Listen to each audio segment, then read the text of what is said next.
बोलो श्री प्राणनाथ प्यारे की जय। बोलो श्री सतगुरु महाराज की जय। पन्ना धाम की जय। सुंदर साथ की जय। प्रथम लागू दो चरण को, धनिये न छुड़ायो खिन। लाख तली लालेड़िया, मेरे जीव के यही जीवन।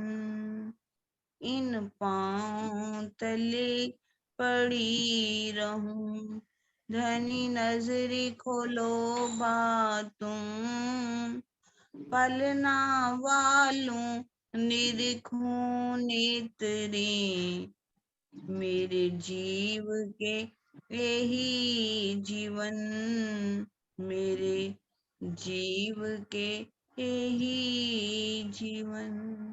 बोलो श्री प्राणनाथ प्यारे की जय। बोलो श्री सतगुरु महाराज की। हमारा श्रृंगार ग्रंथ का जो मंथन चल रहा है उसमें हम खुले अंग छाती का वर्णन सुन रहे हैं। और आज हमारे सोलंकी जी अनुपमा अपना एक भाव रखेंगी। प्रणाम जी। मैं भजन प्रणाम जी गाऊंगी शुरू करो। दीदी, कीर्तन दीदी। हाँ जी, मैं कोई बात नहीं, मैंने भाव कहा है, भाव रखिए। अच्छा ठीक, प्रणाम दीदी। बोलो श्री प्राणनाथ प्यारे की जय। बैठे धाम दुल्हा सिंगार सब किए, ब्रह्म आत्माओं ने दीदार कर लिए। बैठे धाम दुल्हा सिंगार सब किए, ब्रह्म आत्माओं ने दीदार कर लिए। ये छवि जो आशिकों के दिल में बस गई, जीव जान प्राण सब निसार कर दिए। बैठे धाम दुल्हा सिंगार सब किए, ब्रह्म आत्माओं ने दीदार कर लिए।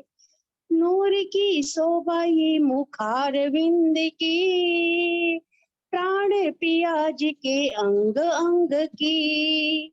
नूर की शोभा ये मुखार विंद की, प्राण पिया जी के अंग अंग की। प्यार की बात करी सुने मेहरबान, आप मासूक मेरे अर्शे सुबान।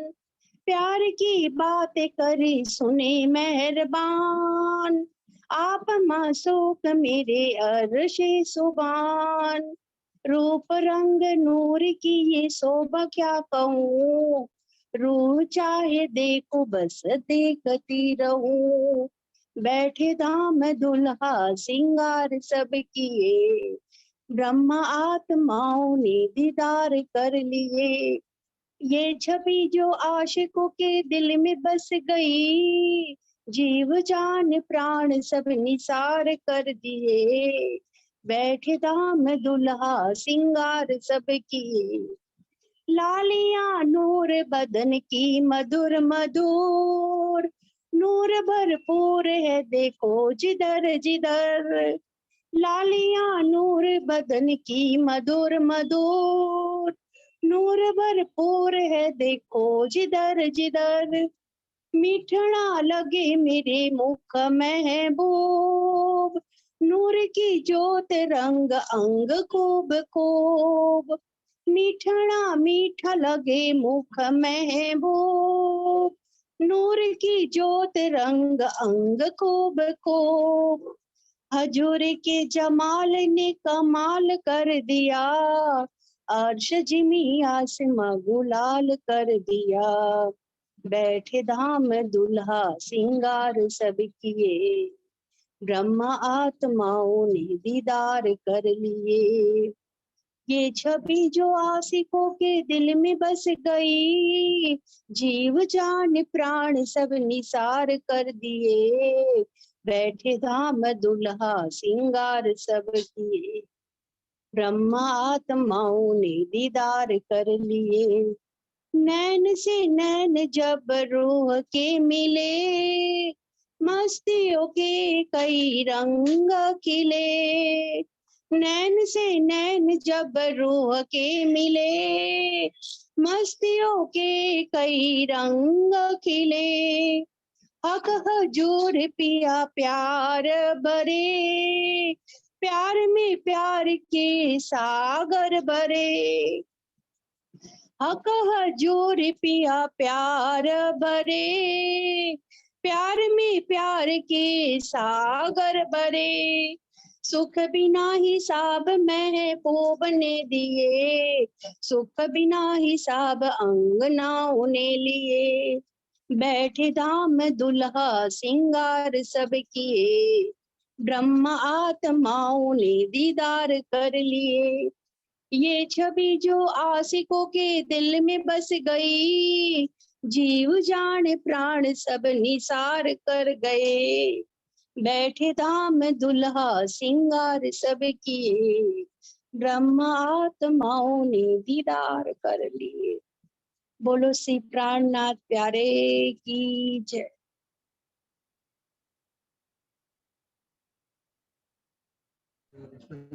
एक सेकंड है ना। हाँ जी मीनू अब टाइम तो हो गया है ना? हाँ जी, है ना? वाणी शुरू कर दे। हाँ जी, आप शुरू करो। वो हमारे थोड़े सुंदर साथ आए हैं, हाँ जी। पूरन जी पन्ना से और कमल जी। प्रणाम मैं जी। थोड़ा जल्दी करती हूँ उनके साथ, ठीक है? ठीक है। बोलो श्री प्राणनाथ प्यारे की जय, सद्गुरु महाराज की जय, पन्ना धाम की जय। प्रणाम जी सुंदर साथ जी। प्रकरण हमारा 10 चल रहा है, चौपाई 62। हक के अरस किया दिल मोमिन, अरस में मता हक सब, आजो हक आड़े पट रहे, ए देखिया बड़ा ताजुब। श्री राज जी ने ब्रह्म मुनियों के हृदय को ही अपना धाम कहा है।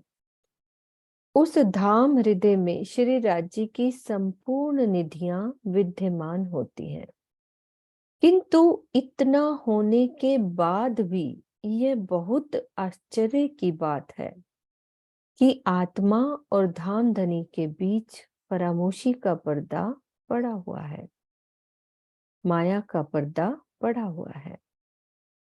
परम धाम में सभी पक्षों की शोभा, लीला, एकत्व, अनंत प्रेम, निरपेक्ष ज्ञान यानी कि मार्फत का इलम आदि सभी कुछ धाम धनी की निधियों के अंतर्गत है।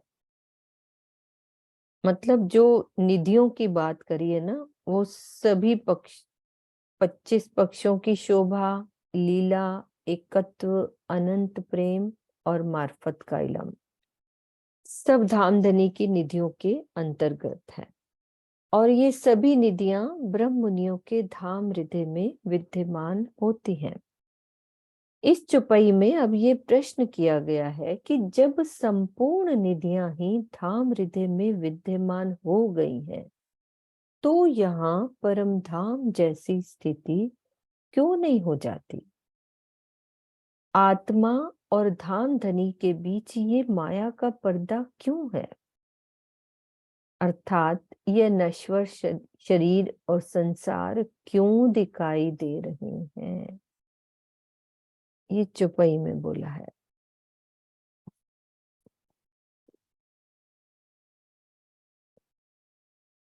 पट एही अपने दिल को, हक के सोई दिल अरस गया, हक पट अरस सब दिल में, अब अंतर कहाँ रहा? हे साथ जी, धाम धनी ने हमारे जिस दिल को अपना धाम कहा है, उस दिल के ऊपर ही ये माया का पर्दा है। इसी आत्मा के दिल में संपूर्ण परम धाम सहित श्री राज जी विराजमान है तथा माया का पर्दा भी है। ऊपर क्वेश्चन है, इसका आंसर दूसरी चौपाई में दे रहे। इस प्रकार इसमें और परात्म के दिल में कोई भी भेद नहीं रह गया है। जिस प्रकार परात्म के दिल में युगल स्वरूप सहित संपूर्ण परम धाम बसा होता है, उसी प्रकार जागृत होने पर आत्मा के धाम हृदय में भी युगल स्वरूप सहित संपूर्ण परम धाम बस जाता है। परम धाम में जिस प्रकार परात्म श्रीराज जी के दिल रूपी पर्दे पर उनके हुक्म से माया का खेल देख रही है, उसी प्रकार आत्मा भी श्रीराज जी के हुक्म से जीव के ऊपर विराजमान होकर माया का खेल देख रही है। इस प्रकार जागृत हो जाने पर आत्मा के दिल की भी वही स्थिति होती है जो परात्म की होती है। तो इस संबंध में सागर ग्रंथ की भी अपनी चौपाई आई है, प्रकरण 11 चौपाई 44 का यह कथन बहुत महत्वपूर्ण है।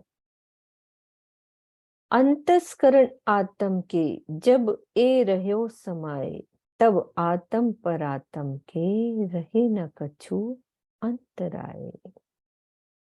हाँ जी सुंदर साथ जी, क्या क्लियर हुआ इस चीज से? और इस चौपाई का कौन अर्थ करेंगे? सुंदर साथ जी, क्या बसा दिल में इस चौपाई से? ऊपर हमारा प्रश्न था और अगली चौपाई में जवाब भी आ गया है। और इसका क्या अर्थ है इस चौपाई का, सागर के, हमारे सागर ग्रंथ के? सब सुन रहे हैं ना? कोई भी कुछ बोलना नहीं चाहेगा? सुनते साथ जी समझ में नहीं आई क्या? इसका मतलब हम सुन नहीं रहे, और सुन रहे हैं इतना तो तो बता दो, समझ आ गया। चांद कमल चांद कमल दीदी, खड़ा देखो हो ही जाता है, चांद कमल दीदी, चांद खिल जाता है हमारा। हाँ सुंदर साथ जी, सब अपन श्रृंगार पढ़ हाँ। रहे हैं, थोड़ा सा मंथन कर सकते हैं। अच्छा मुझे जो लगेगा थोड़ी अगर सी हम सब बात मिल करके जी, अभी अगर एक बार और पढ़ते तो और अच्छी तरह समझ में आता। अभी थोड़ा सा जो मुझे समझ आया है कि जब तक आत्मा जागृत नहीं होती ना, तब तक उस पर माया का पर्दा पड़ा रहता है। जब वो जागृत हो जाती है तो आत्म और परात्म में कोई भेद नहीं रहता। हाँ, मेन जो मोटी बात यही है। परात्म हाँ जी, जो परात्म के दिल में है वही आत्म के भी दिल में आ जाता है, पर जब तक वो जागृत नहीं होती। अगर जागृत नहीं होगी तब तक माया का पर्दा पड़ा रहेगा। पढ़ा मुझे रहेगा। जो है हाँ जी। बिल्कुल सही, अपना सारांश यही है। और ये चौपाई का अर्थ कोई बता सकते हैं तो वो बताएंगे। अंतस्करण आत्म के, हाँ जी नरेश जी आप आ जाओ। जिग्ना आई है, पहले जिग्ना को खोल देते हो, आज बहुत दिनों बाद हमारी जिग्ना आई है। आओ जिग्ना। प्रणाम जी। मैं अभी आई हूँ, मगर ये कोई चौपाई बात नहीं, हाँ इस चौपाई का अर्थ होता है। अंतस्करण आत्म के जब रहे न समय, तब आत्म पर आत्म के रहे न कछु अंतराय। तो जब आत्मा के दिल में जो सब कुछ आ जाता है, जो ज्ञान है वो राज जी ने भेजा है, वो ज्ञान जब आत्मा के दिल में आ जाता है तो जो आत्मा है और परात्म है उसकी स्थिति एक ही हो जाती है।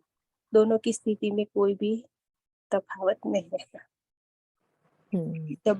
जब आत्मा यहाँ जाग जाती है। बिल्कुल।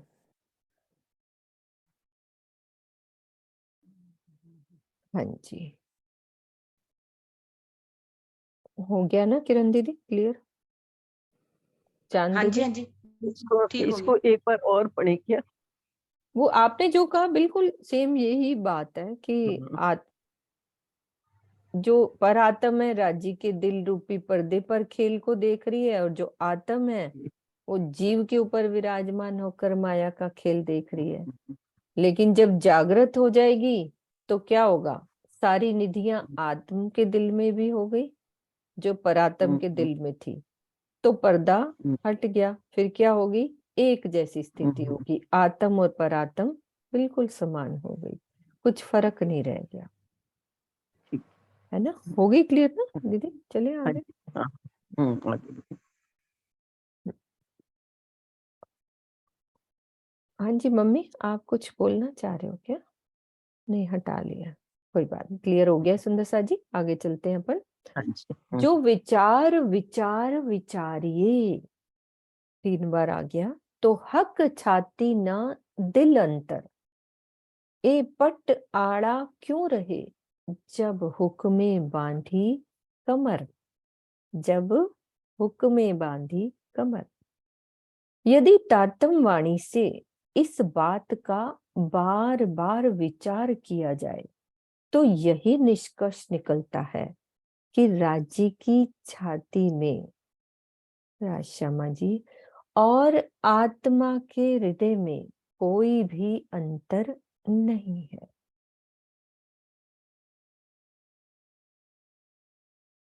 यह प्रश्न है कि जब श्री राज्य के हुक्म ने आत्मा को जागृत करने के लिए कमर कस ली है, अर्थात पूर्ण रूप से तैयारी है राज्य की, राज्य के हुक्म की, तो आत्मा और धनी के बीच ये माया का पर्दा क्यों है?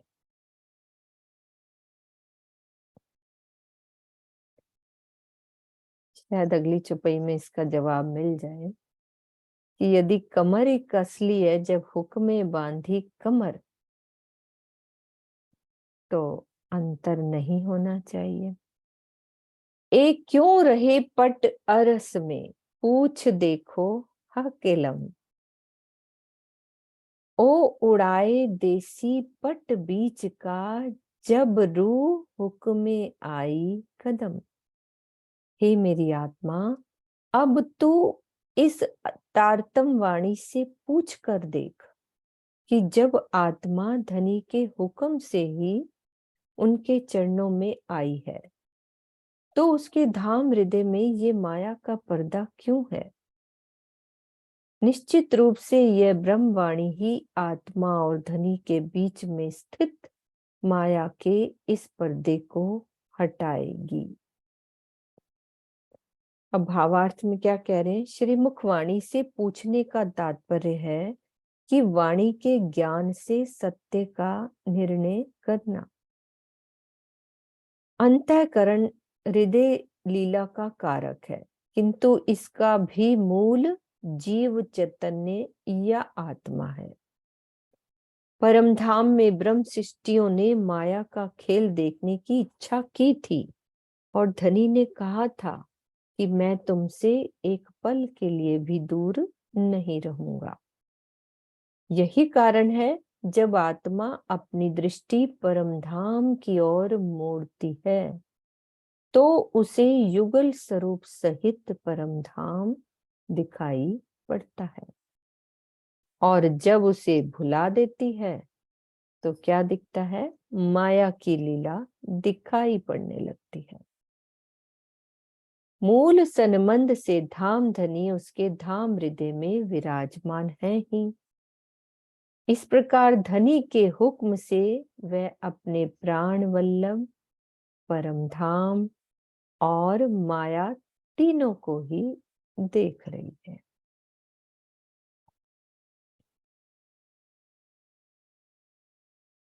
हो गई, जवाब मिल गया दूसरी चौपाई में, है ना चांद दीदी? मिल गया जवाब, जी ने बता दिया, सब कुछ हुक्म से ही हो रहा हम्म। है।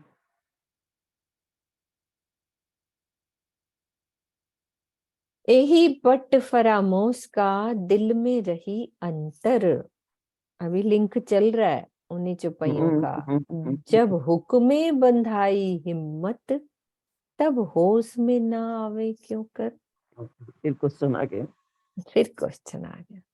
जब ये फरामोशी का ही पर्दा है जिसके कारण आत्मा और धाम धनी के बीच अंतर बना हुआ है, किंतु प्रश्न ये है कि जब श्री राजी का आदेश ही ब्रह्म सृष्टियों को जागृत होने के लिए साहस यानी कि हिम्मत दिला रहा है, तो भी आत्मा होश में क्यों नहीं आती, अर्थात जागृत क्यों नहीं हो जाती?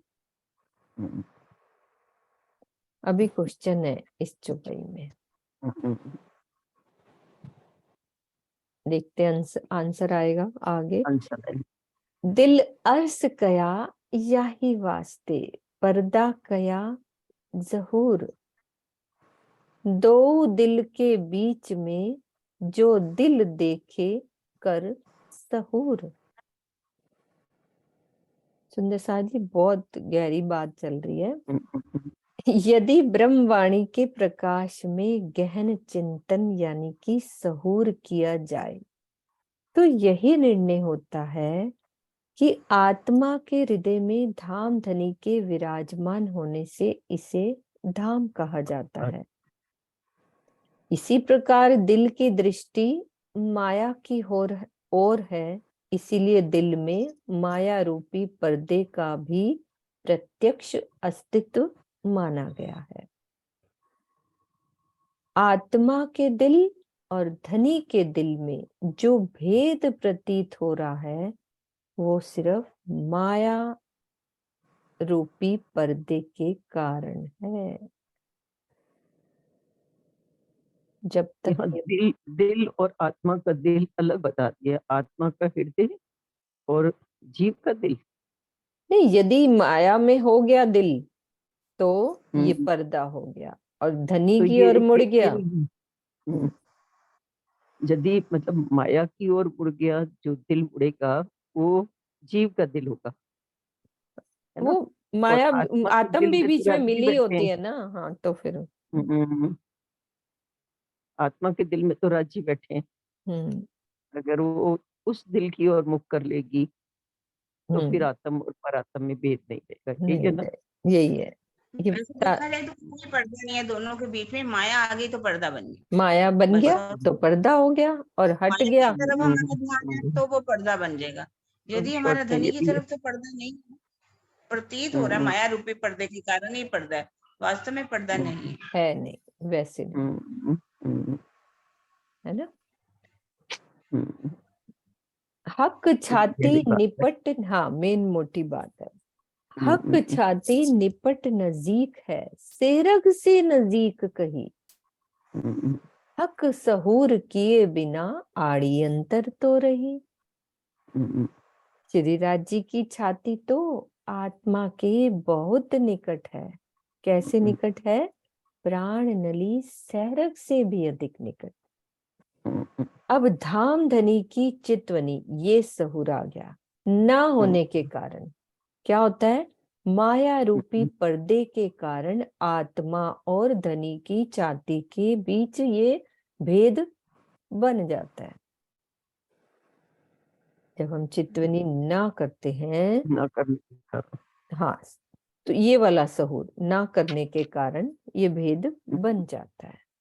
सामान्यतः हद बेहद के अनंत ब्रह्मांड से परे परम धाम में विराजमान श्री राज जी की छाती का ध्यान किया जाता है। जब हम चितवन करते हैं तो क्या करते हैं? 14 लोक को पार किया, योग माया के ब्रह्मांड को पार किया, फिर परम धाम में राज जी मूल मिलावे में जैसे हम सुरता लेके चलते हैं वैसे ध्यान किया जाता है। किंतु यदि सूक्ष्म दृष्टि से हम विचार करने पर वो परम धाम क्या है? हमारी आत्मा के लिए उतना ही निकट है जितना जीव के लिए ये प्राण नली नजदीक होती है। सूक्ष्म दृष्टि से यदि हम दिल से आज मुझे ये समझ में आ रहा है कि चितवनी करने का जो तरीका है ना वो ये बता रहे हैं। मतलब जब अपन ये चौपाइयां पढ़ते हैं, जब इसको समझते हैं तो ये एक तरीका बता रहे हैं कि कौन सा तरीका है राज्य की तरफ चलने का। बहुत सुंदर है, बहुत ही सुंदर है। हक भी कहे दिल में, अरस भी कया दिल, फिर पर्दा भी कया दिल को, आया सहूरे बेवरा निकल। श्री मुखवाणी के चिंतन और चितवनी, सुंदर साह जी सब सुन रहे हैं तो रेज एंड करेंगे। श्री मुखवाणी के चिंतन और सहूर से यह निर्णय हो गया कि आत्मा के हृदय को धाम कहा गया है, जिसमें श्री राज जी विराजमान है। इसी प्रकार दिल को भी पर्दा कहा गया। जिस प्रकार चितवनी में आत्मा का दिल परम धाम को देखता है तो उसे धाम की शोभा प्राप्त होती है ना। उसी प्रकार जब आत्मा का दिल जीव की मायावी लीला को देखता है तो उसे पर्दा भी कहा गया। अब देखो कितनी राजी ने वो क्लियर कर दिया यहाँ, क्लियर कर दिया बिल्कुल। अब पर्दे के दो रूप बता दिए। पहला क्या रूप है? एक मिनट, ये पहली वाली छपाई कह रहे हैं, फिर से पढ़े। दीप्ति जी का शब्द लिखा है। हाँ जी, ये वाली। हाँ जी। हक्के भी कहे दिल में, अर्श भी कहा दिल, पर्दा भी कया दिल को, आया सहूरे बेवरा निकल। अब श्री मुखवाणी के चिंतन और चितवनी से यह निर्णय हो गया कि आत्मा के हृदय को धाम कहा गया, जिसमें श्री राज जी विराजमान है। इसी प्रकार दिल को पर्दा भी कहा गया। दो चीजें, धाम भी कह दिया और पर्दा भी कहा। अब वो कह रहे हैं कि जिस प्रकार चितवनी में आत्मा का दिल जब परम धाम को देखता है तो उसे धाम की शोभा प्राप्त हो जाती है, और जब आत्मा का दिल जीव की मायावी लीलाओं को भी देखता है तो वहां पर्दा आ जाता है। ठीक है। अब पर्दे के दो रूप हैं। पहला रूप क्या है? जिसके होने से दृष्टा और दृश्य के बीच में भेद बन जाए और दृश्य दिखाई ना पड़े, है ना। और दूसरा है जिसके ऊपर दृष्टा दृश्य को देख सके, जैसे टीवी या चित्रपट का पर्दा। ठीक है ना। तो दोनों के बीच में रुकावट डालने वाला पर्दा, हाँ, है ना। और एक वो पर्दा जिस पर हम कोई चित्र, बैठ कोई के चीज देखते टीवी हैं। देखते हैं। दो तरह के पर्दे। दो तरह का पर्दा है। अब परात्म का दिल श्री राजी के दिल रूपी पर्दे पर संपूर्ण जागनी लीला को देख रहा है। ये वो टीवी वाला पर्दा हो गया, टीवी वाला पर्दा होता है ना। इसी प्रकार आत्मा अपने दिल रूपी पर्दे पर संपूर्ण लीला को देख रही है। किंतु मायाग्रस्त जीव का दिल वह पर्दा है जिसके कारण आत्मा के दिल रूपी पर्दे पर परमधाम या युगल स्वरूप की छवि नहीं आ पाती, बल्कि माया देखने लगती है। जीव के दिल रूपी पर्दे पर केवल माया ही माया है। ब्रह्मवाणी के प्रकाश में कभी कभी माया का धुंधलका हटता है, किंतु पूर्ण रूप से तभी हट पाएगा जब धाम धनी की मेहर होगी और जीव विरह की अग्नि में स्वयं को जलाएगा।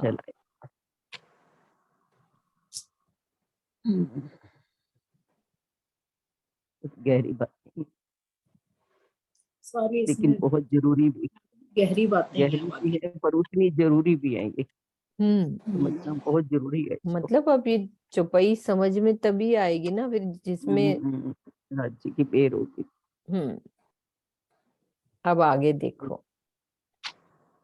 जो पीठ दीजिए ब्रह्मांड को, हुआ निस दिन हक सहूर, तब पर्दा उड़या फरामोश का, बका अरस हक हजूर। सुंदर सा जी सारी लिंक से सब चुपाई है। इसमें से एक चुपाई भी अगर इसमें से पकड़ो ना, आप यदि हमारा जरा सा ध्यान हटा नहीं तो एक्स सब कुछ छूट जाएगा। इसलिए सब सुंदर सा, चाहे वाणी खोल के बैठे चाहे यहाँ चुपाई पे ध्यान दें। हे साथ जी, यदि हम इस ब्रह्मांड को पीठ दे दें, अर्थात अपनी आत्मिक दृष्टि को इस ब्रह्मांड से परम धाम ले चले, तो क्या होगा? ये माया का पर्दा हट जाएगा। फिर क्या होगा? इसके साथ ही दिन रात हमें अखंड परम धाम और श्री राज्य का दीदार होता रहेगा और हम उनसे मीठी मीठी बातें भी करते रहेंगे। बका अरस हक हजूर, यदि हम ब्रह्मांड को पीठ दे देते तब होएगा। अब चौपाई का भावार्थ पढ़ते हैं कि इस चौपाई से यह निर्विवाद रूप से स्पष्ट होता है कि माया के बंधनों को काटकर अपनी आत्मा को जागृत करने के लिए क्या करना है? एकमात्र चितवनी ही हमारा वास्तविक मार्ग है। अब वही बात कह दी कि इस प्रकरण में सहूर शब्द के कई अर्थ होते। कई बार कौन सा अर्थ होता है, कई बार कौन सा? पहला चितवनी, दूसरा चिंतन या आत्म मंथन, है ना, जो हम अपने दिल से करते हैं। एक होता है वार्ता, जो हम आपस में बात कर रहे हैं, अभी कर रहे हैं, एक दूसरे से हम बातें कर रहे हैं ना कि इसका ऐसे समझ में आया, ऐसे समझ में आया। और आत्म मंथन होता है, मंथन भी चल रहा है कि मेरे दिल अपन ये में वार्ता भी कर रहे हैं, ये मंथन भी चल रहा है, साथ साथ अपन दिल में भी सोच रहे हैं ना कि मुझे क्या करना चाहिए, वाणी क्या कह रही है, कैसी मेरी रहनी है, मुझे जो कह रही है मैं चल रही हूँ कि नहीं चल रही। वो हो गया हमारा आत्म मंथन। और चितवनी तो करनी ही करनी है, वो कर रहे हैं कि नहीं कर रहे हैं, है ना सुंदर सा जी। महबूब छाती की लज्जत देत नहीं फरामोश, फरामोश उड़े आवे लज्जत, तो लज्जत हाथ प्रेम जोश। ये माया की नींद ही प्रीतम श्री राज्य की वक्ष स्थल के सौंदर्य और आनंद का रसास्वादन नहीं करने देती, और नींद के हटते ही प्रीतम की छाती के आनंद का स्वाद आने लगता है। और क्या आता है? और उनके प्रेम और साथ ही आ जाते हैं। सारी माया का ही चक्कर है। इश्क जोश और इलम ए हक हुक्म के हाथ, तब हक हेड़ा ना छूटही, ए सब सुख हेड़े साथ। श्री रांची के हुक्म से ही उनका प्रेम, जोश और मार्फत का इल्म यानी कि परम सत्य ज्ञान हमको प्राप्त होता है। इसके साथ ही हृदय के मल यानी कि उनके वक्ष स्थल की शोभा भी कभी भी आत्मा से अलग नहीं होती, और ज्ञान, प्रेम तथा जोश का संपूर्ण आनंद भी प्राप्त होता है। ये सब चीजें राज्य के हुक्म से हमें प्राप्त होती है।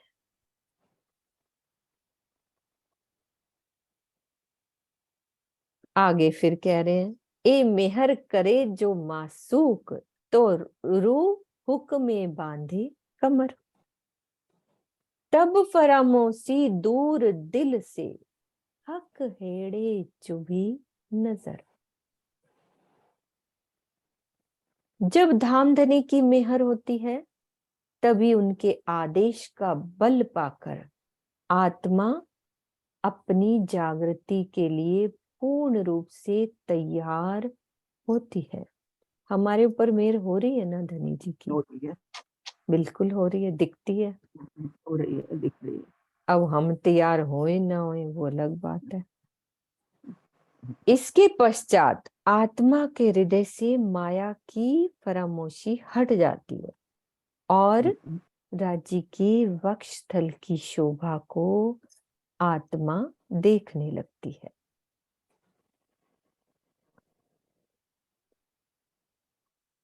फिर क्या कह रहे हैं, एक तो मेहर होगी, फिर क्या कह रहे हैं, ए होए हक निस्बते रूहों हुक्म देवे हिम्मत, तब फरामोशी रहे ना सके, दे हक छाती लाड लज्जत। परमधाम से मूल संबंध होने पर ही ऐसा होता है कि धनी का हुक्म आत्मा को जागृत होने के लिए प्रेरित करता है। तो ये तो पक्का हो गया कि निस्बत है निस्बत तो है ना। जब प्रीतम के आदेश से उनके वक्षस्थल की शोभा एवं प्रेम का स्वाद आत्मा को मिलता है, तब माया की नींद जरा भी उसके अंदर नहीं रह पाती।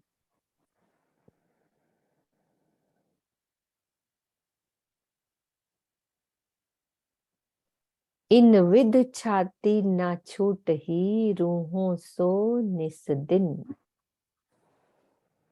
असल सुख हक हेड़े के ए लज्जत लगे अरस तन। इस प्रकार श्री राजी की शोभा कभी भी आत्माओं की दृष्टि से अलग नहीं होती। आत्मा श्री राजी के वक्षस्थल के जिन अखंड सुखों का स्वाद लेती है, उसका रस परात्म तक भी पहुंचता है।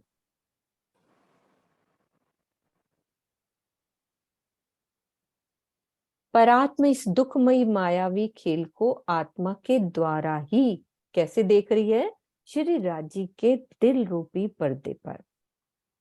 और आत्मा, वही रिपीट हो रही बात, कि जीव द्वारा माया के संसार में देख रही है। अब धाम धनी की मेहर से यदि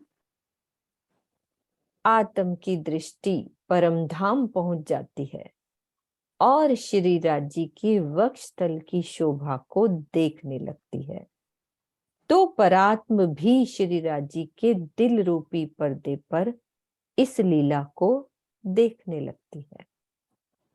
तो परात्म के लिए भी यह स्थिति वैसे ही होती है जैसे तपते रेगिस्तान में मधुर जल की सरिता बहने लगती हो, अथवा अत्यधिक गर्म मौसम में शीतल मंद सुगंधित हवा की बयार बहने लगी हो। यही परात्म के द्वारा रसा स्वादन करना है। सुंदर साथ जी, अब और सुंदर साथ बताओ क्या समझ में आया। सुनीता दीदी, आप बहुत प्रेम से सुन रहे हो।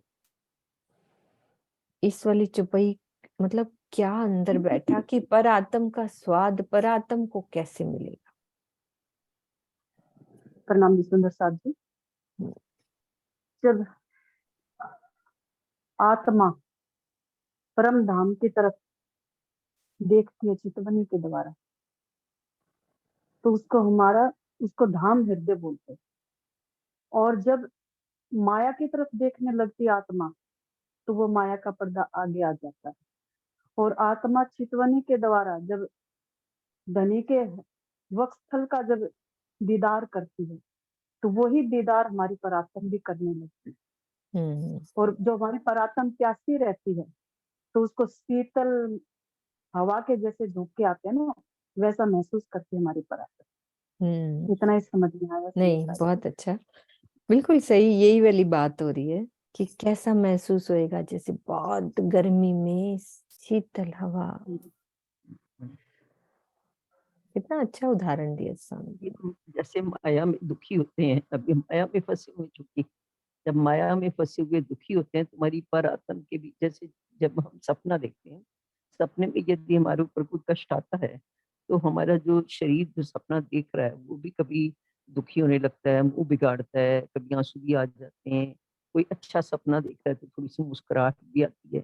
तो अभी हमारी परात्म वहां पर दुखी हो रही है, क्योंकि हम माया के दुखों में डूबे हुए हैं। तो जब हम माया के दुखों का पर्दा ये हटा देंगे, जब राज्य के सुख हमें महसूस होने लग जाएंगे, तो हमारी परात्म वहां पर मुस्कुराएगी।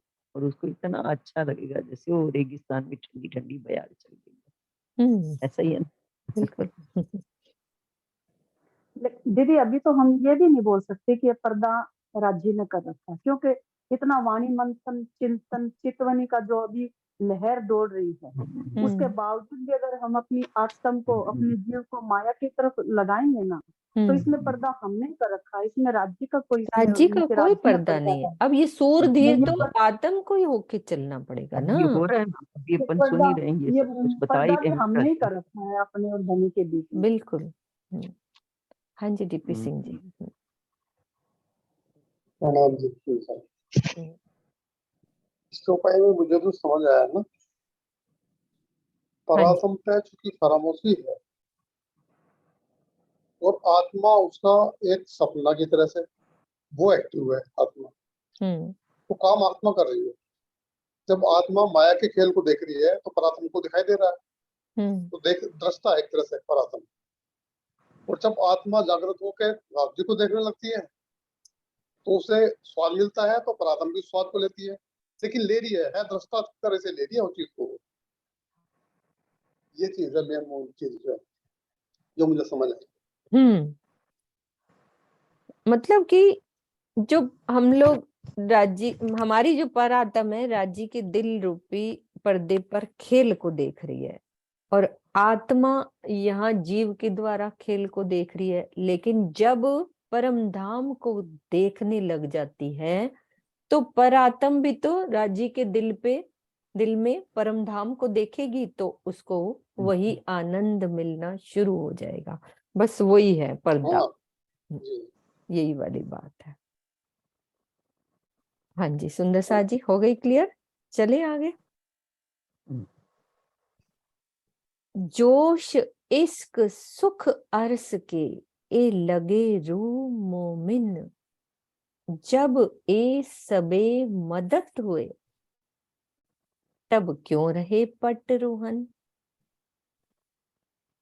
धनी के जोश प्रेम और परम धाम के सुखों की अनुभूति यदि ब्रह्म मुनियों के आत्माओं को होने लगे और ये सभी आत्म जागृति में सहायक बन जाएं, जब ए सबे मदद हुए, तो ब्रह्म सृष्टियों के सामने ये माया का पर्दा नहीं रह पाएगा। धनी का प्रेम या जोश मिल जाने पर माया के विकार पास ही नहीं फटकते हमारे, और यही आत्म जागृति के लिए हमारे सहायक बन जाएंगे। और मायावी विकार को त्याग किए बिना तो आत्म जागृति संभव ही नहीं है। इस संबंध में किरंतन में प्रकरण 41 चौपाई 4 में क्या कहा गया है कि इन इंद्रियों की मैं क्या कहूं, ये तो अवगुण की ही काया, इनसे देखूं क्यों साहिब, यही भई आड़ी माया।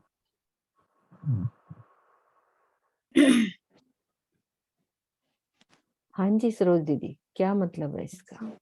हाँ जी, इंद्रियों की मैं क्या कहूँ, यही तो है ये अवगुण। ये इंद्रियों के पीछे तो हम फंसे हुए हैं। इंद्रियों के बस में आते तभी तो हम राज्य को नहीं देख पा रहे ना। ये शरीर हमारा, ये इंद्रियां सुख चाहती हैं, अच्छा खाना पीना चाहती हैं, अच्छा सोना चाहती हैं, चितवनी में नहीं बैठने देती। बिल्कुल। तो हमें मायावी विकारों को त्याग करना ही पड़ेगा, तभी आत्म जागृति संभव है।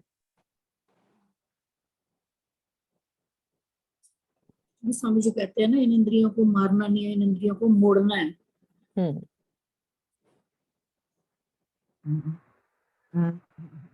एक मुझे ना अशोक जी की चर्चा याद आई।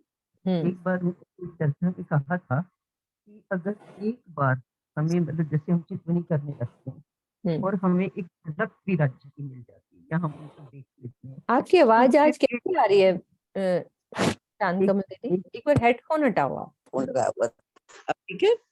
वो हेडफोन लगा कर। हम्म। तो ये वो ये कहते हैं कि यदि हमें राज्य चितवनी में नजर आने लगते हैं, एक बार राज्य की मेहर हो जाए, हम देख ले उनको, तो फिर ये इंद्रियां हमारा कुछ नहीं कर पाती। क्योंकि जो हमारी 5 इंद्रियां है ना, इन 5 इंद्रियों के जो विषय है वही हमें माया में भटकाते हैं। आंखें जो है वो सुंदर सुंदर चीजें देखना चाहती हैं, तो जब राज्य देंगे तो राज्य से सुंदर तो कुछ है ही नहीं, फिर आप दुनिया की चीजें देखना नहीं चाहोगे। परम धाम से सुंदर कुछ है ही नहीं, फिर आप देखना ही नहीं चाहोगे कुछ भी। ऐसे ही मुख हमारा सुंदर स्वादिष्ट वस्तुएं खाना चाहता है, तो फिर परम धाम की जब चीजों का स्वाद लग जाएगा तो परम धाम से ज्यादा स्वादिष्ट वस्तुएं कहाँ मिलेंगी। तो यदि हम अपना ध्यान इधर की ओर मोड़ेंगे ना, फिर ये इंद्रियां भी हमारी कुछ नहीं कर पाएंगी। क्योंकि जो चीजें हम भौतिकता में दुनिया में ढूंढ रहे हैं ना, वो सब के सब उससे बहुत करोड़ों गुना ज्यादा तो परम धाम में है ना। तो जब उसका स्वाद आने लगेगा तो फिर ये इंद्रियां तो हमें कुछ कर ही नहीं पाएंगी, हमारे लिए। पाएंगी। बिल्कुल। हाँ जी सुनीता दीदी आ जाओ, खोल दो सुनीता दीदी को। अभी रेज हैंड किया था उन्होंने। नहीं अब नहीं। सुनीता दीदी आप उनको खोल दो, वैसे खोलना चाह रहे हैं तो ठीक है। तो सिंबल नहीं सुनीता भगत है अपनी, सुनीता दिल्ली वाली।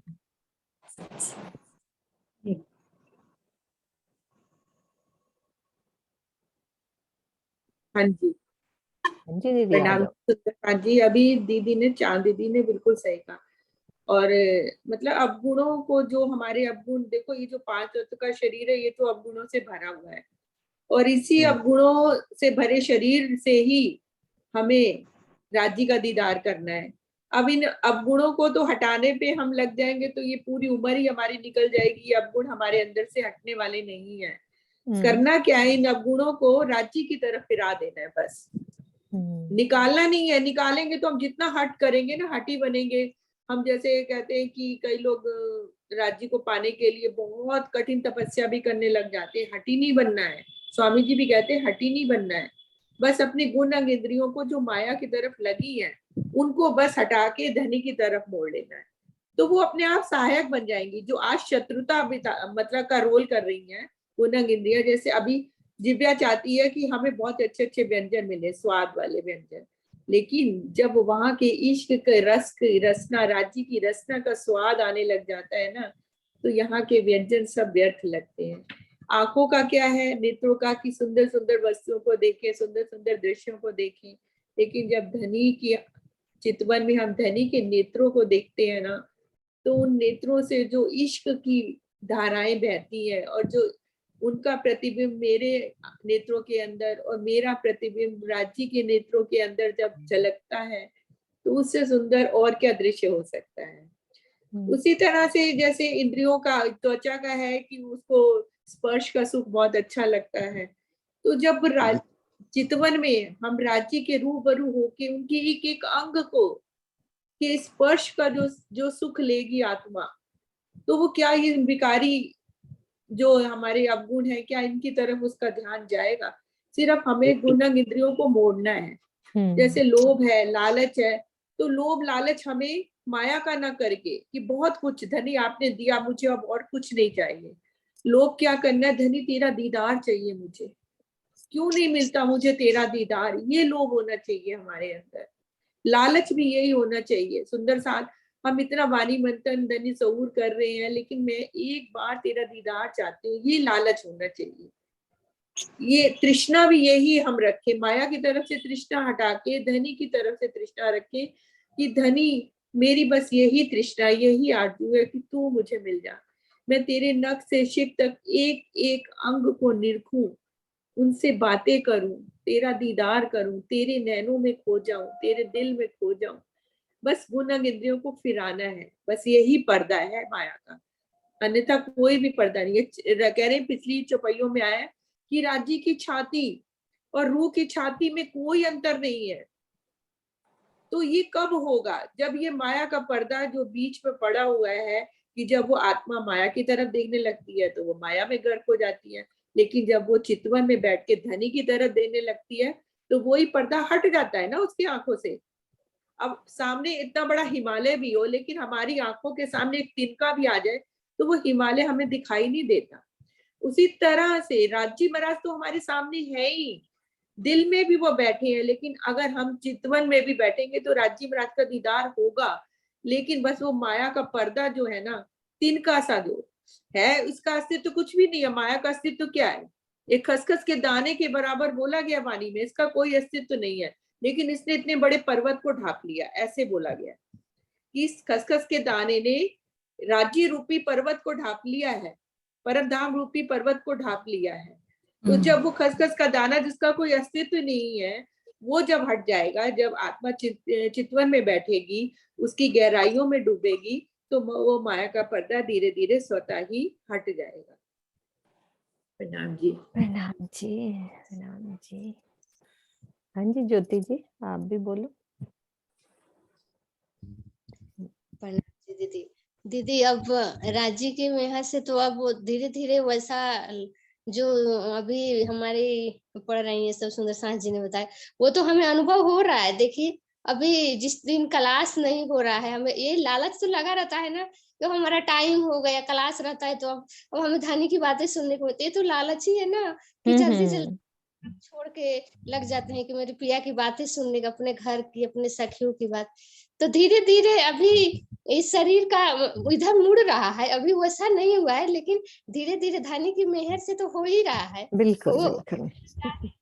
तो धनी तो हमें दे रहे हैं, पहले जो स्थिति थी उससे बहुत बेहतर हो रही है, अभी उस तक नहीं पहुंच पाए हैं, लेकिन धीरे धीरे धनी की मेहर से कोशिश हो रहा है। जीव तो आधार है, जीव के ही और अंग इंद्रियों के मतलब आधार से ही हम वो सुख ले सकते हैं। तो धनी ने तो बताया ही है कि ये जीव को इधर माया की तरफ से हटा के जितना इधर कर रहे हो उधर कर दोगे तो वो बिल्कुल ही वही जो तुम्हारे अंग इंद्रिया, अभी दीदी ने बताया ना कि जो तुम्हारे शत्रुता रखते थे वो भी, उसको भी स्वाद लग जाएगा, सुगंधी लग जाएगी, मिठास लग जाएगा वहां का, वो भी लालची लोभी हो जाएगा, तो उधर ही जाना चाहेगा, उधर ही खींच, तो भी सहायक बन जाएगा धनी के तरफ से। और ये बिना धनी के मेहर जो कृपा के बिना नहीं होता है, तो वो मेन धनी की चाह है। धनी जब करते हैं तो सब कुछ धीरे धीरे सब वो सब बनाते जाते हैं और वो सुख मिलने लगता है। तो धनी की मेहर है, धनी तो हर पल मेहर करते हैं, और हमारा भी अभी जीव हो रहा है धीरे धीरे, नींद की फरमोशी से धीरे धीरे उठ रहा है, तो चल रहे हैं, तो खुशी हो रहा है ये सब बातें सुन। ठीक है।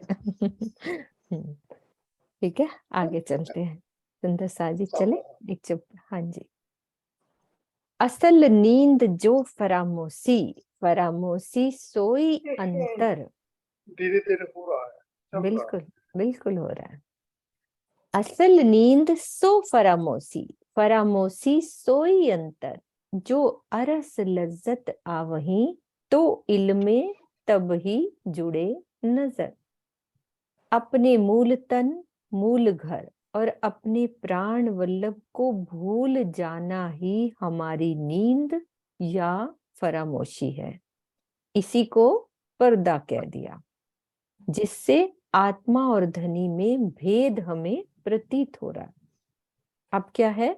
ब्रह्मवाणी के ज्ञान द्वारा ही परमधाम का स्वाद आता है। इसके साथ ही यदि प्रेम का रस हमारी आत्मा को मिल जाए तो क्या होता है? उस हमारी दृष्टि, आत्मा की दृष्टि हमारे प्राण प्रीतम से मिल जाती है। लौकिक क्रियाकलापों को किसी लौकिक क्रियाकलापों में किसी बात को भूलना या रात्रि में गहरी नींद लेना वास्तविक नींद नहीं है, क्योंकि ये सारा ब्रह्मांड ही स्वप्नवत है। मूल तन, मूल घर और मूल प्रीतम को भूलना ही हमारी वास्तविक नींद है, क्योंकि ये तीनों ही अखंड है। यदि हम इनको भूल जाते हैं तो वो नींद होती है। इलम सहूर मेहर हुक्म, ये चारों चीजें होए एक ठोर, तिन खींच लिया मता अरस का, पट नाही कोई और। ब्रह्म ज्ञान, खुदाई इलम, चितवनी द्वारा आत्मिक दृष्टि का खुला होना। एक तो पहली बात खुदाई इलम और आत्मिक दृष्टि का खुला होना, और धनी की मेहर और हुक्म, ये चारों वस्तुएं जिस आत्मा के धाम हृदय में विद्यमान होती हैं, उसमें परमधाम की संपूर्ण निधियां विराजमान हो जाती हैं, और फिर उसके और धाम धनी के बीच किसी भी प्रकार का पर्दा नहीं रह जाता। अब ये चारों चीजों के लिए इस चौपाई में श्री महामती जी की ओर संकेत किया गया है। हफ्से में विरहा प्रेम द्वारा श्री महामती जी का हृदय धाम बन गया, उसमें युगल स्वरूप प्रत्यक्ष रूप से विराजमान हो गए, और परमधाम की ब्रह्मवाणी का भी अवतरण होने लगा। धामधनी ने उन्हें जागनी का उत्तरदायित्व संभालने के लिए हुक्म भी दिया। श्री महामती जी के अंदर परमधाम की संपूर्ण निधियां विद्यमान हो गई, उनमें और धामधनी में अब किसी भी प्रकार का भेद नहीं रह गया। तो श्रृंगार ग्रंथ में क्या लिखा है? तुम ही उतर आए अरस से, इत तुम ही कियो मिलाप, तुम ही दई सुध अरस की, जो अरस में हो आप। ये सब महामती जी के लिए। श्रृंगार की प्रकरण 23 चौपाई 31। नाम श्रृंगार शोभा सारी, मैं भेख तुम्हारो लियो। इसका आगे वाला चरण क्या है? प्रकरण 61 निकाल लेती हूँ। प्रकरण 61 ध्यान देना, किरंतन की प्रकरण 61 है। श्रृंगार की भी निकालो प्रकरण 23। हाँ, ये तो क्लियर है, तुम ही दई सुध अर्श की, है ना। ये वाली खोलती हूँ, किरंतन प्रकरण 61। एक सेकेंड मैं खोलती हूँ।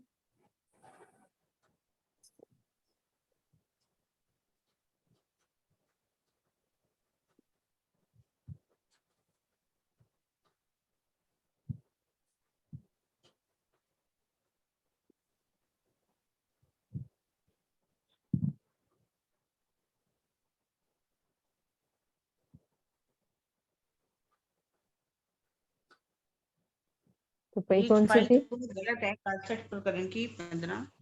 मोहे अपना सब दियो, रही ना कोई शक, ना मोहर दियो अपनी का रोशन थापी हक, ऐसा है छुपाई। अच्छा, प्रकरण दीदी गलत है उसका? नहीं नहीं, प्रकरण ठीक है, छुपाई में थोड़ा सा। वही इसको आप पढ़ते निकालिए हैं। 15 नंबर। कौन सी 15 नंबर नंबर? निकालिए। ठीक है, 15 निकालती हूँ। 61 प्रकरण की 15 नंबर। 15 नंबर। ओ, ये कितना बड़ा अर्थ है इसका। 13 का दूसरी है ना, ये तो 13 का। आप निकालो निकालो 15 नंबर, अभी आई नहीं। ये रही 15 दीदी। ये तो दूसरी है छुपाई। हाँ, ये छुपाई 18 है असल में, 15 छुपाई नहीं है। ये रहा। कोई अपना शब्द हो रही ना कोई शक, सही नाम दियो मोहर अपनी का रोशन थापिया। यही है ना दीदी? जी। इसका अर्थ पढ़ते हैं सुंदर साथ जी। धनी ने मुझे अपनी सारी नियामतें, श्री महामती जी कह रहे हैं कि धनी ने मुझे अपनी सारी नियामतें, क्या क्या है? इश्क, इलम, जोश और हुक्म, सब कुछ दे दिया। इस संबंध में किसी को भी किसी प्रकार का कोई भी संशय नहीं रह गया। मेरे प्रीतम अक्षरातीत ने मुझे अपना सही नाम तथा मोहर दे दी, और सबके बीच में पूर्ण ब्रह्म अक्षरातीत के रूप में जाहिर कर दिया। भावार्थ में क्या कह रहे हैं कि ये जिज्ञासा होती है कि अक्षरातीत का सही नाम क्या है जो श्री महामती जी को मिला। यह कथन पूर्णतया हास्य पद है कि परम धाम में अक्षरातीत का नाम मात्र श्री कृष्ण जी है और श्री राज जी, प्राणनाथ, बालाजी इत्यादि नाम संबंध, शोभा और उपाधि से जुड़े हुए हैं। संपूर्ण बीतक में ऐसा कहीं भी वर्णन नहीं आता कि सुंदर साथ ने श्री जी को श्री कृष्ण जी कहा हो, जबकि 226 बार श्री राज जी, 22 बार हक और 4 बार अक्षरातीत कहा है। शब्दातीत परमधाम में वाणी के सिद्धांतों की अवहेलना करके किसी शब्द विशेष को ही थोपना उचित नहीं है। अक्षरातीत द्वारा ब्रिज रास में धारण किए गए तन का नाम अवश्य ही श्री कृष्ण है, किंतु वह भी तो आकर्षणशील होने के कारण शोभा की परिधि में बंधा है। बिना गुण के तो कोई भी नाम निरर्थक शब्द की ही कोटि में आएगा। शब्दातीत परमधाम की भाषा में नाम भावात्मक अभिव्यक्ति के रूप में ही प्रयुक्त होगा। लौकिक तनों के नाम श्री कृष्ण जी, श्री देवचंद्र जी और श्री महराज जी से उसका कोई भी संबंध नहीं है। एक लाइन है ना, सही नाम दियो मोहर इसका अपनी। इतना बड़ा अर्थ किया सारा समझा के, मोहर अपनी, है ना। इसका सारा डिटेल में समझा दिया ना। हम्म, पर नाम में नाम कोई नहीं है। हाँ,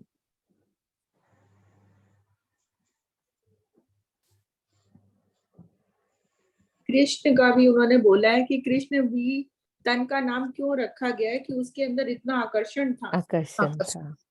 हाँ, कि सखियां खिंची चली आती थी उस स्वरूप को देखते हुए। नाम कृष्ण का मतलब ही होता है कि आकर्षण।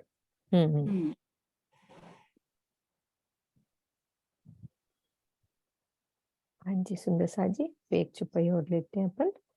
अरस तन दिल में ए दिल, दिल अंतर पट कछुनाए, सुख लज्जत अरस तन खैचही, तब क्यों रहे अंतर माहे। परम धाम में विराजमान परात्म के दिल से आत्मा का दिल जुड़ा हुआ है।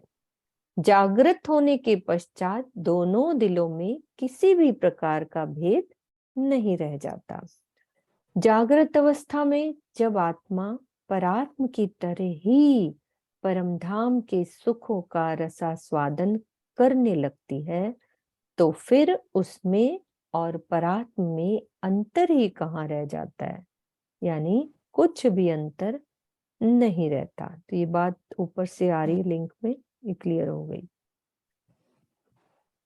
सुपन होत दिल भीतर, रो कहूं ना निकसत, ए 14 तबक जरा नहीं, ए तो दिल में बड़ा देखत। श्री राजी के दिल के भीतर ही ये स्वप्न चल रहा है।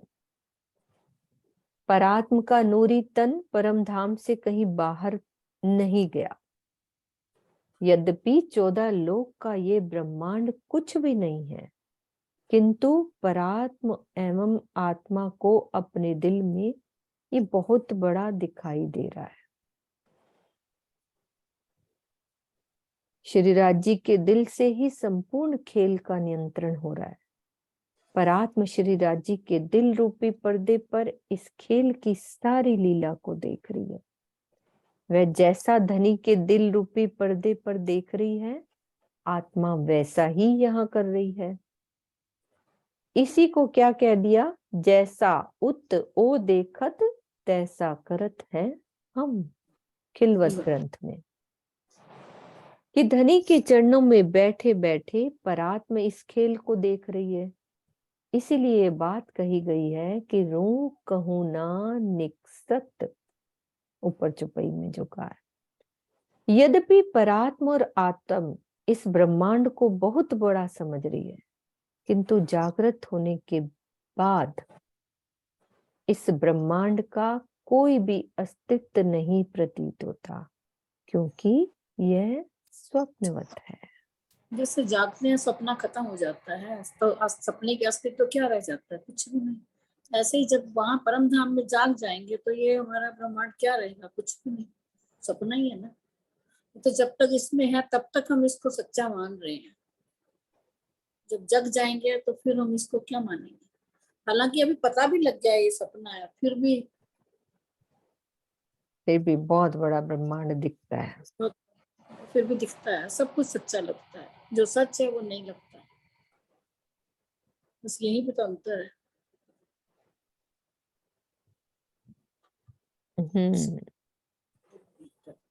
हाँ जी किरण दीदी, क्या आदेश है? अब तो टाइम हो गया है ना, हाँ 5 जी। बज के।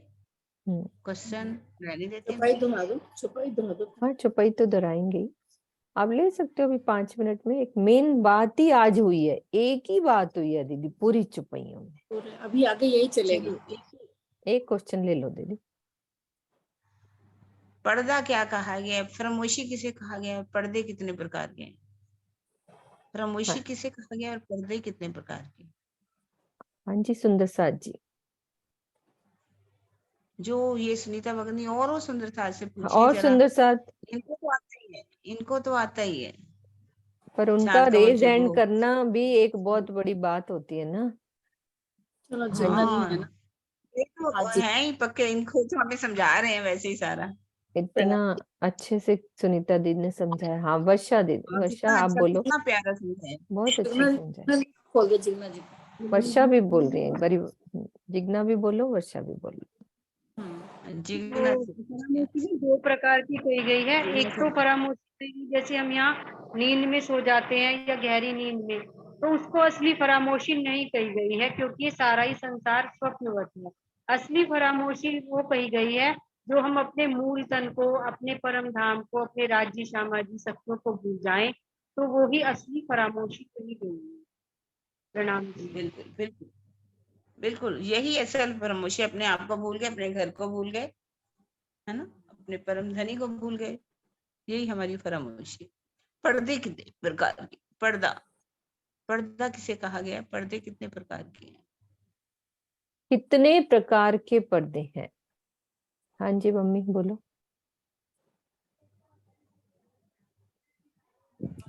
मैं तो पर्दा इस माया का पर्दा है, ये सिर के ऊपर सबके ऊपर छाया हुआ है। ये पर्दा जो है ना कितने हमारे प्रकार तो के पर्दे हैं? ये पर्दे तो माया का पर्दा और दूसरा मोह का पर्दा, गुण इंद्रियों का पर्दा, सबके ऊपर ये पर्दा माया चला रही है।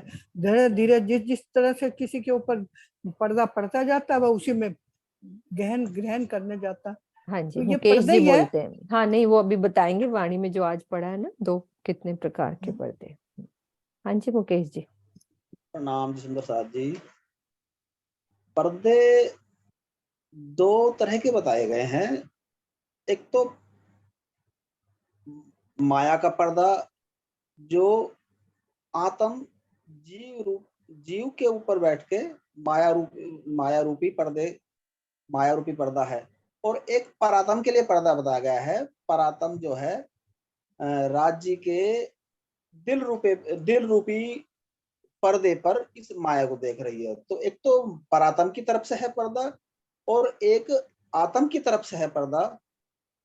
2 तरफ से पर्दा बताया गया है। अभी और क्लियर करते हैं। बहुत अच्छा बताया, लेकिन थोड़ी सी जाहिरी 2 पर्दों की बात भी बताई। हाँ जी जाहिरी यहाँ ये आपने बात नहीं अर्थ बताया मुकेश जी, यहाँ 2 पर्दे जाहिरी भी बताए थे। हाँ जी जिग्ना।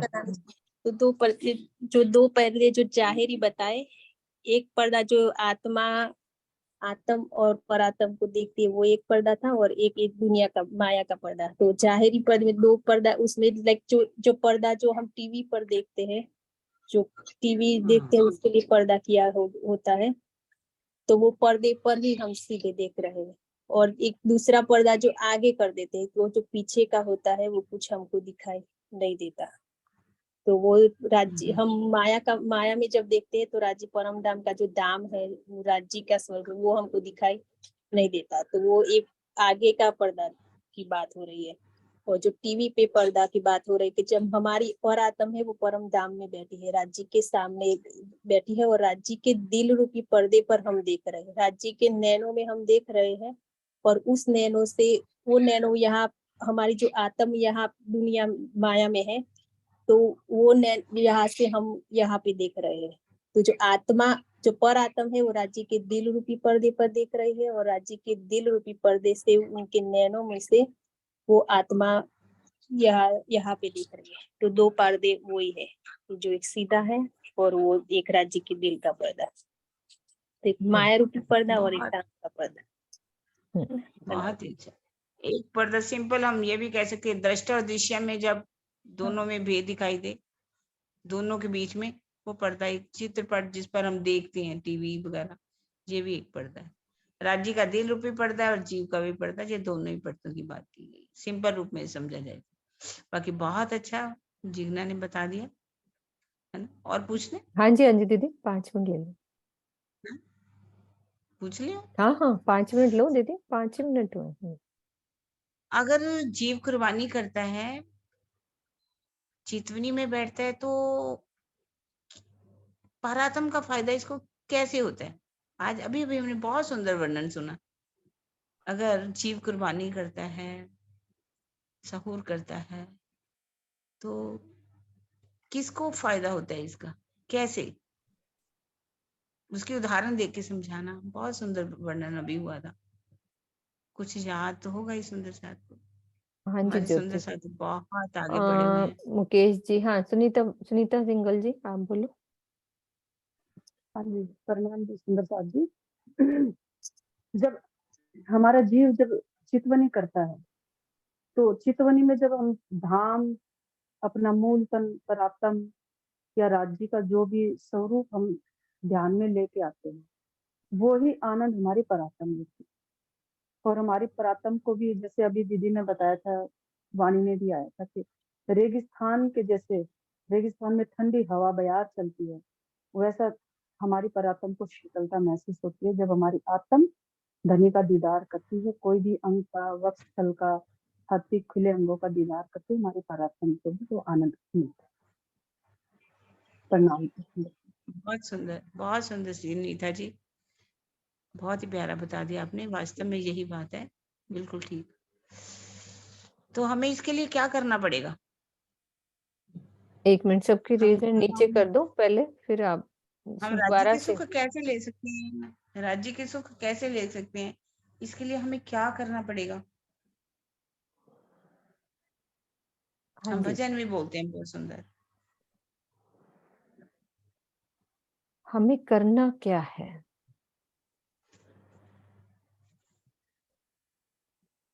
हाँ जी ज्योति, आप खोल लो।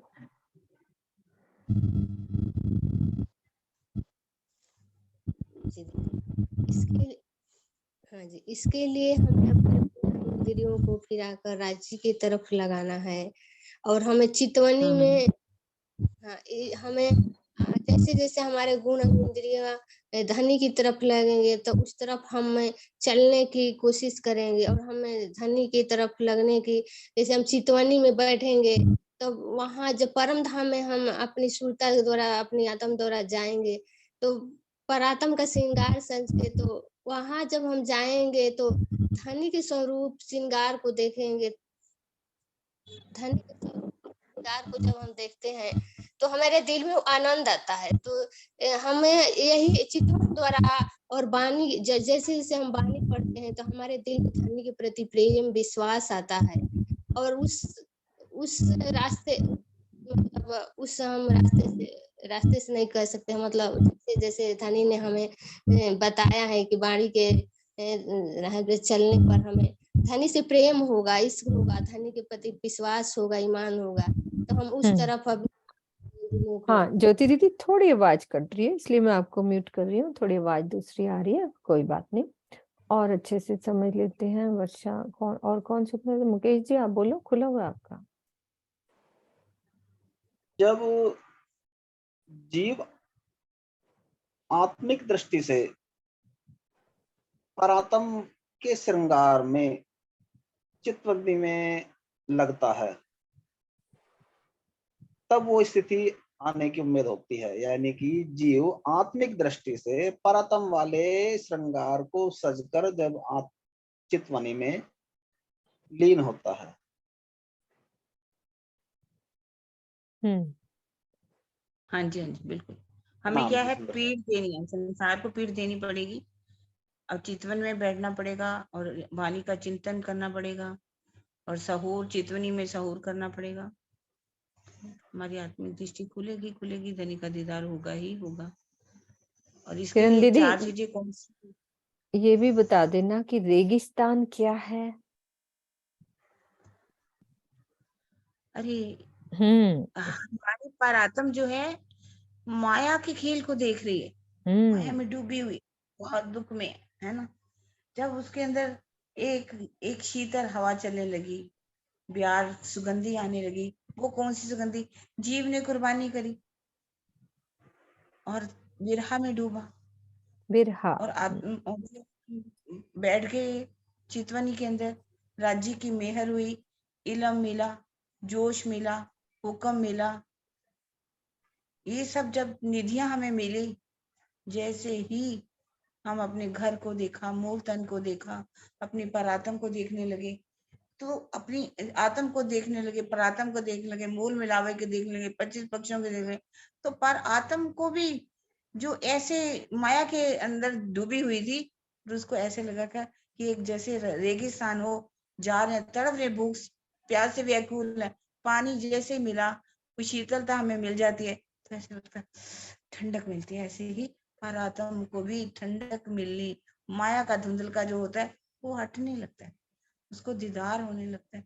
वो लगता है कि बस अब ये मुझे मिले, कुर्बानी यहाँ करेंगे, परात्म को मिलेगा। यही कहना रेगिस्तान की बात है। बिल्कुल। हाँ जी सुंदर साथ जी, चुपाई खोलती हूँ मैं, अपन चुपाई धराते हैं। हाँ जी, हाँ जी सुनीता दीदी, चुपाई धरा दो आप, खुला होगा आपका शायद, जिसका भी खुला है चुपाई धरा। सुपन होते दिल भीतर यूं कहूँ ना निकसत, ए 14 तबक जरा नहीं, ए तो दिल में बड़ा देखत, ए तो दिल में बड़ा देखत। बोलो श्री प्राणनाथ प्यारे की जय, बोलो श्री सतगुरु महाराज की जय। प्रणाम जी। आप सुनाओ, आपकी आवाज में सुनना है मुझे, आपकी आवाज में। तुम ही उतर आए अर्श से, तुम ही उतर आए अर्श से, तुम ही कियो मिला, तुम ही उतरे आए अर्श से, तुम ही कियो मिला, तुम ही गई सुध रश की, सुध अरश की, जो अरश में हुआ,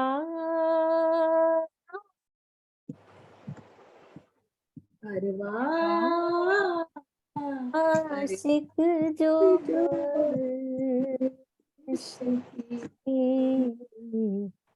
ताके हक ताके हक सूरत, निमक न न्यारी हो सके,